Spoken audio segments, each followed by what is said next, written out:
Hello, in this video we will learn how to manage post visibility on TikTok. Don't forget to like the video and subscribe to the channel, and activate the notification bell to receive all updates.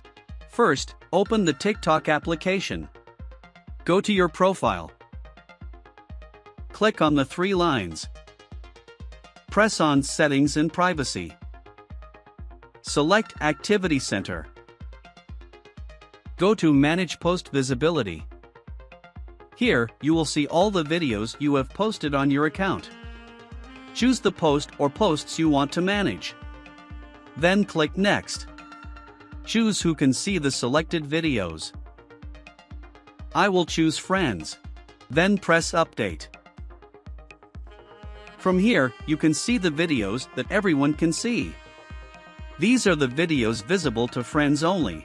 As you can see, with this method, you can determine who can see your posts. Finally, support us by liking the video and following us to stay updated with our latest videos.